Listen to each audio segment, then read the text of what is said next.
have one more job tonight.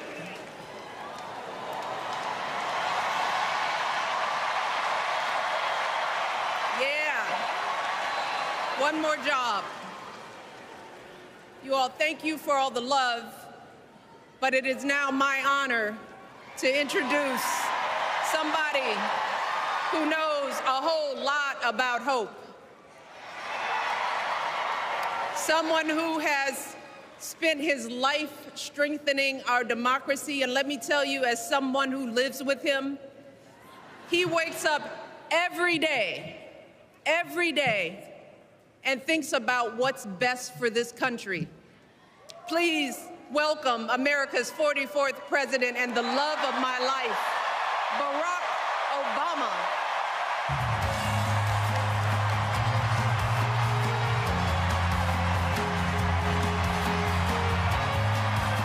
Introducing her husband, former President Barack Obama, and the embrace on stage.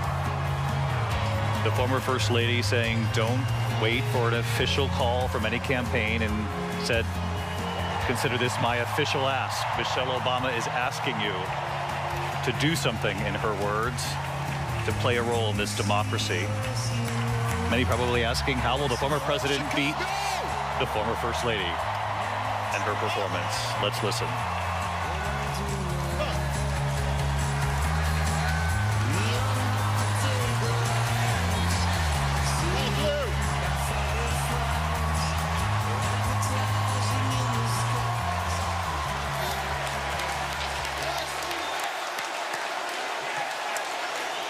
Thank you, thank you. Thank you, everybody, thank you.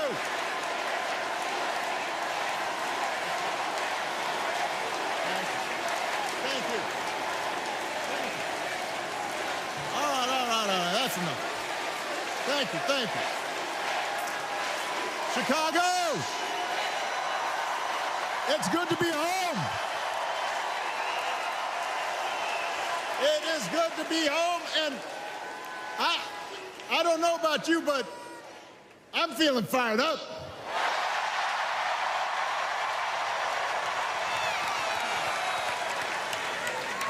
I am feeling ready to go.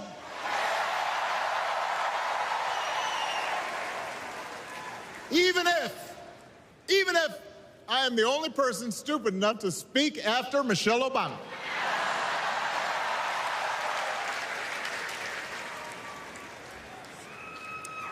I am feeling hopeful because this convention has always been pretty good to kids with funny names who believe in a country where anything is possible.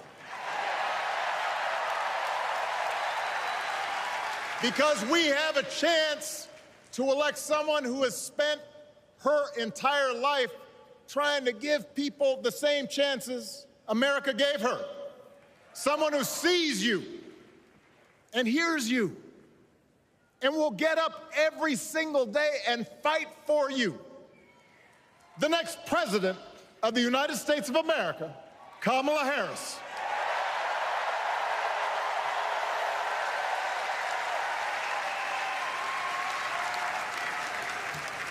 It's been 16 years since I had the honor of accepting this party's nomination for president. And I know that's hard to believe because I have not aged a bit. But it's true. And looking back, I can say without question that my first big decision as your nominee turned out to be one of my best. And that was asking Joe Biden to serve by my side as vice president.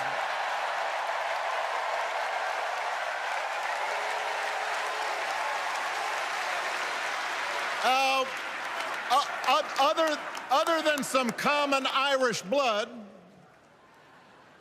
Joe and I come from different backgrounds, but we became brothers. And as we worked together for 8, sometimes pretty tough years, what I came to admire most about Joe wasn't just his smarts his experience. It was his empathy and his decency and his hard-earned resilience, his unshakable belief that everyone in this country deserves a fair shot.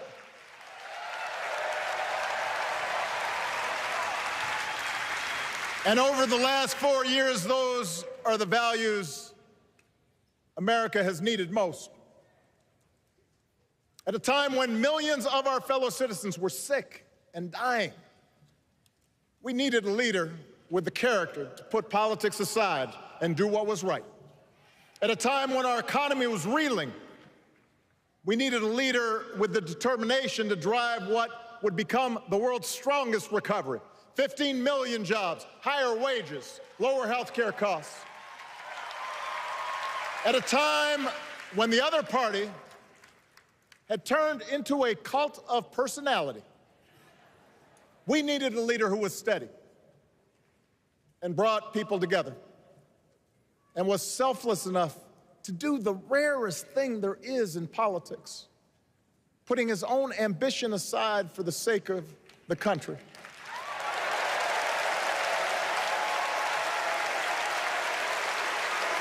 History will remember Joe Biden as an outstanding president who defended democracy at a moment of great danger.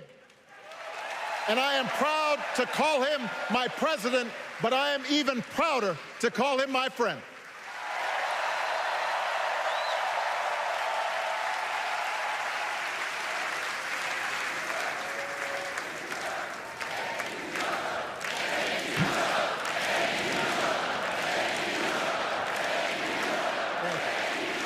Now, the torch has been passed. Now it is up to all of us to fight for the America we believe in. And make no mistake, it will be a fight. For all the incredible energy we've been able to generate over the last few weeks, for all the rallies and the memes, this will still be a tight race in a closely divided country.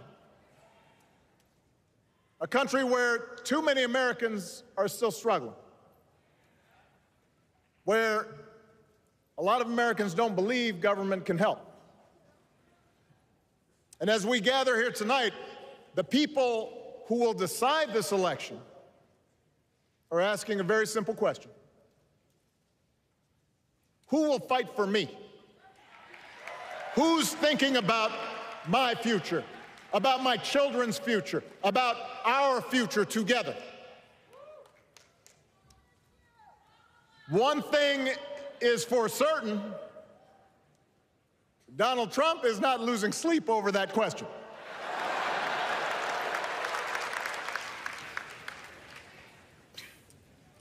Here's a 78-year-old billionaire who has not stopped whining about his problems since he rode down his golden escalator 9 years ago. It has been a constant stream of gripes and grievances that's actually been getting worse now that he's afraid of losing to Kamala.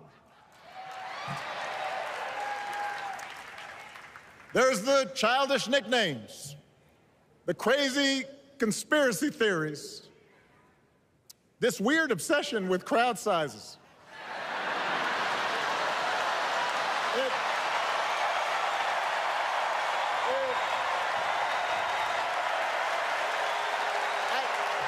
It just goes on and on and on. The other day I heard someone compare Trump to the neighbor who keeps running his leaf blower outside your window every minute of every day.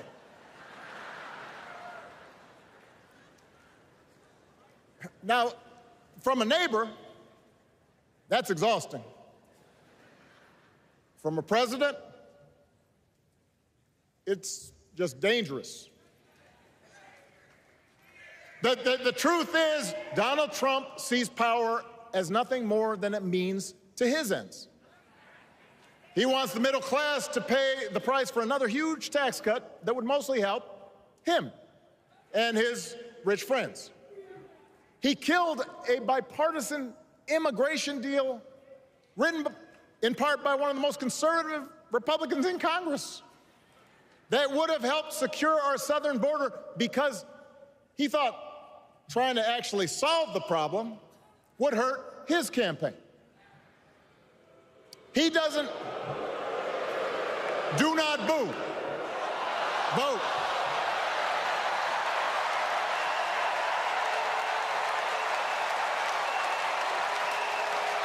He doesn't seem to care if more women lose their reproductive freedom, since it won't affect his life. And most of all, Donald Trump wants us to think that this country is hopelessly divided between us and them, between the real Americans, who of course support him, and the outsiders who don't. And he wants you to think that you'll be richer and safer if you will just give him the power to put those other people back in their place. It is one of the oldest tricks in politics, from a guy whose act has, let's face it, gotten pretty stale. We do not need 4 more years of bluster and bumbling and chaos. We have seen that movie before, and we all know that the sequel is usually worse.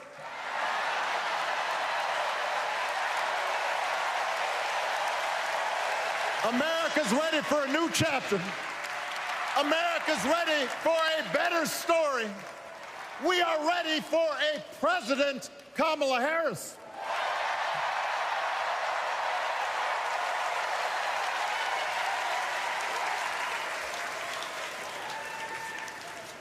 And Kamala Harris is ready for the job. This is a person who has spent her life fighting on behalf of people who need a voice and a champion. As you heard from Michelle, Kamala was not born into privilege. She had to work for what she's got. And she actually cares about what other people are going through. She's not the neighbor running the leaf blower. She's the neighbor rushing over to help when you need a hand. As a prosecutor, Kamala stood up for children who had been victims of sexual abuse.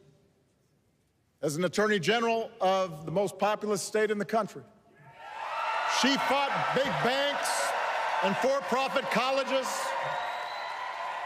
securing billions of dollars for the people they had scammed. After the home mortgage crisis, she pushed me and my administration hard to make sure homeowners got a fair settlement. Didn't matter that I was a Democrat.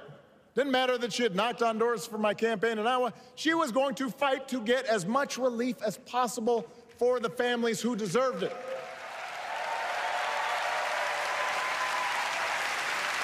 As vice president, she helped take on the drug companies to cap the cost of insulin, lower the cost of health care, give families with kids a tax cut.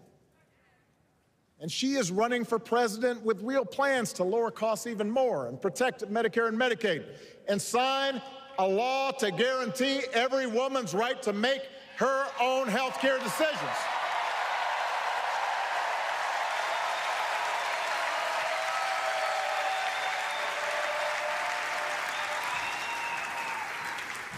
In other words, Kamala Harris won't be focused on her problems. She'll be focused on yours. As president, she won't just cater to her own supporters and punish those who refuse to kiss the ring or bend the knee. She'll work on behalf of every American. That's who Kamala is. And in the White House, she will have an outstanding partner in Governor Tim Walz.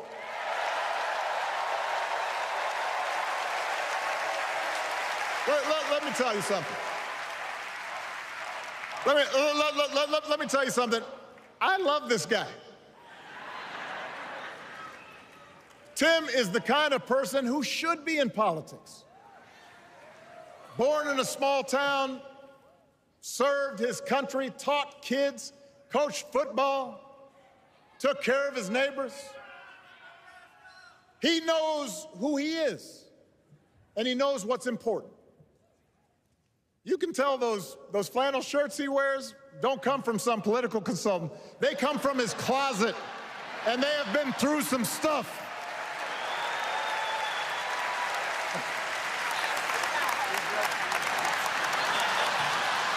They have been through some stuff. That's right.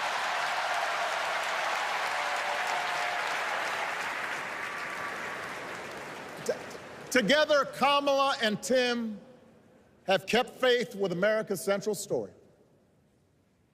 A story that says we are all created equal. All of us endowed with certain inalienable rights, that everyone deserves a chance, that even when we don't agree with each other, we can find a way to live with each other. That's Kamala's vision. That's Tim's vision. That's the Democratic Party's vision. And our job over the next 11 weeks is to convince as many people as possible to vote for that vision. Now, it won't be easy. The other side knows it's easier to play on people's fears and cynicism, always has been. They will tell you that government is inherently corrupt, that sacrifice and generosity are for suckers. And since the game is rigged, it's okay to take what you want and just look after your own. That's the easy path. We have a different task. Our job is to convince people that democracy can actually deliver.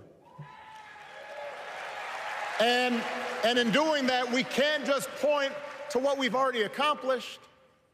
We can't just rely on the ideas of the past. We need to chart a new way forward to meet the challenges of today. And Kamala understands this. She knows, for example, that if we want to make it easier for more young people to buy a home, we need to build more units and clear away some of the outdated laws and regulations that made it harder to build homes for working people in this country. That is a priority, and she's put out a bold new plan to do just that.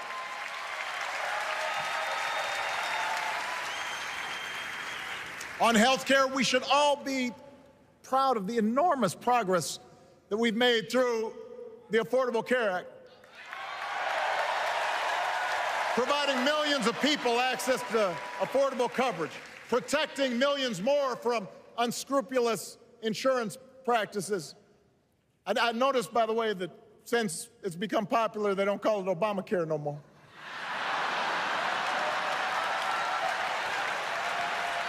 But Kamala knows we can't stop there, which is why she'll keep working to limit out-of-pocket costs. Kamala knows that if we want to help people get ahead, we need to put a college degree within reach of more Americans. But she also knows college shouldn't be the only ticket to the middle class. We need to follow the lead of governors like Tim Walz, who said, if you've got the skills and the drive, you shouldn't need a degree to work for state government. And in this new economy, we need a president who actually cares about the millions of people all across this country who wake up every single day to do the essential, often thankless work, to care for our sick, to clean our streets, to deliver our packages. We need a president who will stand up for their right to bargain for better wages and working conditions. And Kamala will be that president.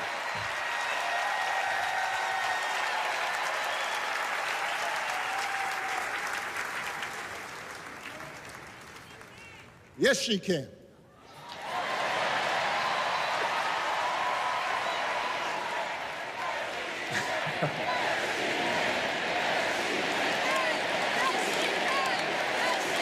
Yes, she can.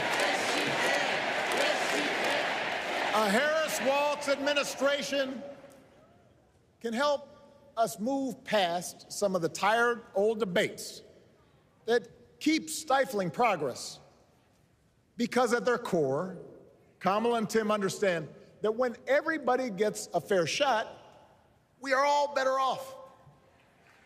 They understand that when every child gets a good education, the whole economy gets stronger.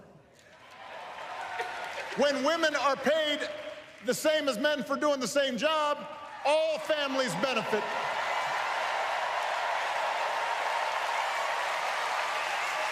They understand that we can secure our borders without tearing kids away from their parents, just like we can keep our streets safe while also building trust between law enforcement and the communities they serve and eliminating bias. That will make it better for everybody.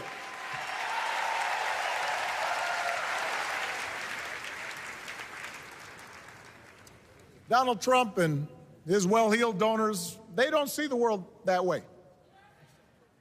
For them, one group's gains is necessarily another group's loss. For them, freedom means that the powerful can do pretty much what they please, whether it's fire workers trying to organize a union, or put poison in our rivers, or avoid paying taxes like everybody else has to do.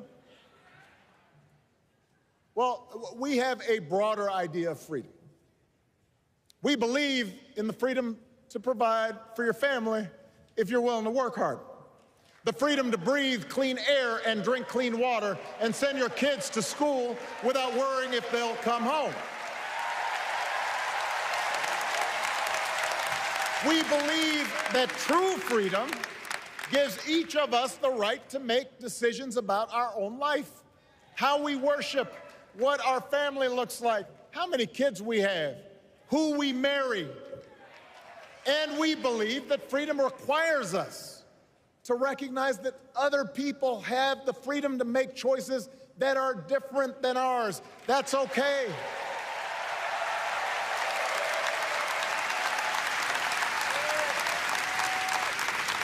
That's the America Kamala Harris and Tim Walz believe in. An America where we, the people, includes everyone. Because that's the only way this American experiment works. And despite what our politics might suggest, I think most Americans understand that. Democracy isn't just a bunch of abstract principles and dusty laws in some book somewhere. It's the values we live by. It's the way we treat each other, including those who don't look like us, or pray like us, or see the world exactly like we do.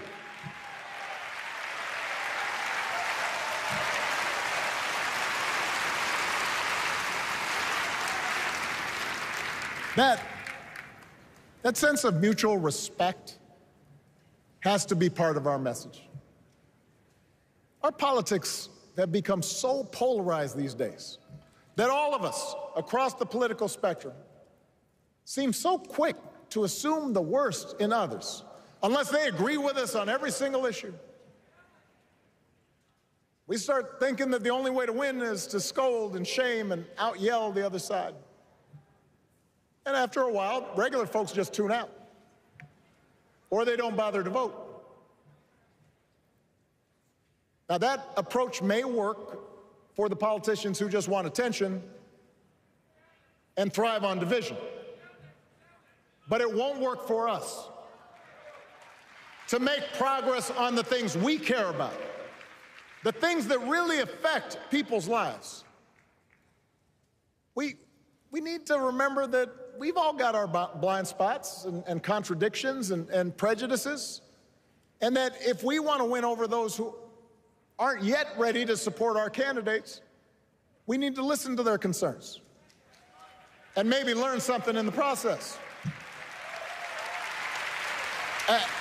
After all, if a parent or grandparent occasionally says something that makes us cringe, we don't automatically assume they're bad people. We recognize that the world is moving fast, that they need time and maybe a little encouragement to catch up. Our fellow citizens deserve the same grace we hope they'll extend to us.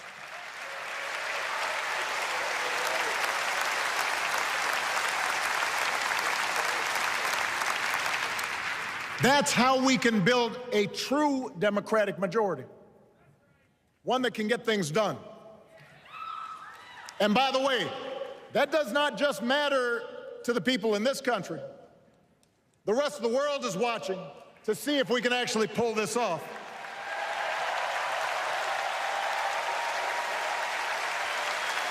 No nation, no society has ever tried to build a democracy as big and as diverse as ours before. One that includes people that over decades have come from every corner of the globe. One where our allegiances and our community are defined not by race or blood, but by a common creed. And that's why when we uphold our values, the world's a little brighter. When we don't, the world's a little dimmer. And dictators and autocrats feel emboldened. And over time, we become less safe. We shouldn't be the world's policemen, and we can't eradicate every cruelty and injustice in the world. But America can be and must be a force for good. Discouraging conflict, fighting disease, promoting human rights, protecting the planet from climate change, defending freedom, brokering peace. That's what Kamala Harris believes, and so do most Americans.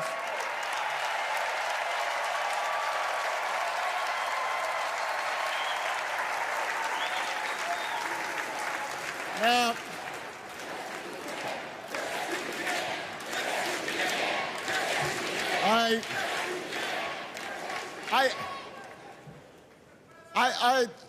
I know these ideas can feel pretty naive right now. We live in a time of such confusion and rancor, with a culture that puts a premium on things that don't last. Money, fame, status, likes. We chase the approval of strangers on our phones. We build all manner of walls and fences around ourselves, and then we wonder why we feel so alone. We don't trust each other as much because we don't take the time to know each other. And in that space between us, politicians and algorithms teach us to caricature each other and troll each other and fear each other. But here's the good news, Chicago. All across America, in big cities and small towns, away from all the noise, the ties that bind us together are still there. We still coach Little League and look out for our elderly neighbors. We still feed the hungry in churches and mosques and synagogues and temples. We share the same pride when our Olympic athletes compete for the gold. Because the vast majority of us do not want to live in a country that's bitter and divided. We want something better. We want to be better. And the joy and the excitement that we're seeing around this campaign tells us we're not alone. You know, I've spent a lot of time thinking about these past few months because, as Michelle mentioned, this summer we lost her mom, Ms. Marion Robinson. And I don't know that anybody has ever loved their mother-in-law any more than I love mine. Mostly it's because she was funny and wise and the least pretentious person I knew. That, and she always defended me with Michelle when I messed up. I'd hide behind her.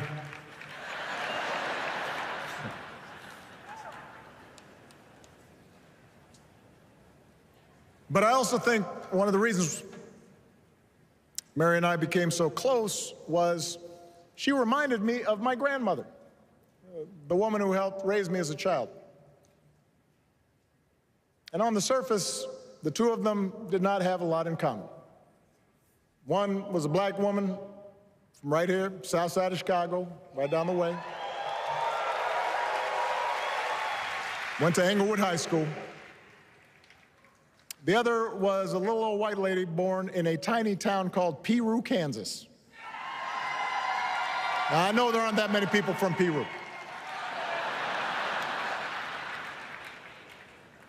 And yet they shared a basic outlook on life. They were strong, smart, resourceful women, full of common sense, who, regardless of the barriers they encountered, and women growing up in the 40s and 50s and 60s, they encountered barriers. They still went about their business without fuss or complaint and provided an unshakable foundation of love for their children and their grandchildren. In that sense, they both represented an entire generation of working people who, through war and depression, discrimination and limited opportunity, helped build this country. A lot of them toiled every day at jobs that were often too small for them and didn't pay a lot. They willingly went without just to keep a roof over their families' heads, just to give their children something better. But they knew what was true. They knew what mattered. Things like honesty and integrity, kindness and hard work. They weren't impressed with braggarts or bullies. They didn't think putting other people down lifted you up or made you strong. They didn't spend a lot of time obsessing about what they didn't have. Instead, they appreciated what they did. They found pleasure in simple things. A card game with friends, a good meal, and laughter around the kitchen table. Helping others. And most of all, seeing their children do things and go places that they would have never imagined for themselves.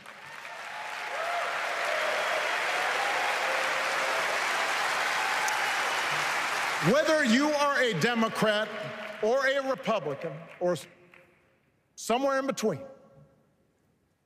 we have all had people like that in our lives. People like Kamala's parents, who crossed oceans because they believed in the promise of America.